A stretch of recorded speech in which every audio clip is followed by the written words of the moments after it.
We continue our reading of Lest We Forget, a daily devotional by author George R. Knight. And a heads up to the listeners, our door's open, the screen door is shut, and there's equipment outside working with trees and cutting and moving wood, etc. So here we go. May 24 is our reading. How to raise the money. On the first day of every week, each of you is to put something aside and store it up, as he may prosper. 1 Corinthians 16, verse 2. Raising funds needed for the work of the Sabbatarians was a central issue in the mid-1850s.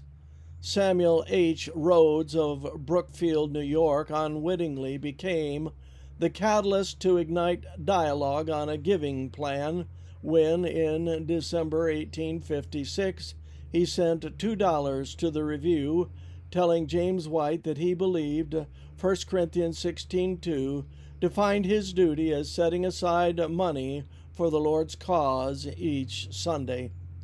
White was excited with the possibilities of the plan. "We recommend to all Christians," he exuded, "a careful consideration of this text. It is evidently an individual work which everyone should attend to in the fear of God. If every Adventist did as Rhodes, the Lord's treasury would be full of means to advance the precious cause of truth." 3 weeks later, another individual mailed money to the Review office, citing the same text. White noted that no better plan can be devised than the one introduced by the apostle. "Take hold of it," he challenged his readers, but as my friend Brian Strayer points out, they did not take hold. As a result, in April 1858, White wrote that repeated discouragements are saddening and discouraging our preachers.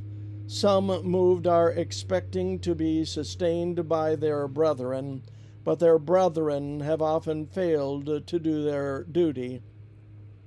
Thus, several ministers are sunken down under poverty, broken down health, and discouragement. At that point, the somewhat desperate James White came up with a second plan to alleviate the problem, urging believers to send an amount equal to their yearly state taxes. But, notes Strayer, if Adventists had proved reluctant to adopt the 1 Corinthians 16 plan, they seemed even more hesitant to respond to a church tax plan. 3 weeks later, White noted that Satan exults because of the lack of the successful program to finance the church. In the throes of a problem that wouldn't stop, the Battle Creek, Michigan congregation formed a study group in the spring of 1858 to search the Bible for a plan to support the ministry. Under the leadership of J.N. Andrews, the group developed a concept that would be accepted in early 1859. Sometimes we forget how our forebears wrestled with issues that never trouble us. The plain fact is that we stand on their shoulders, daily benefiting from their trials and solutions, and we can learn from their struggles. This concludes our reading today of Lest We Forget.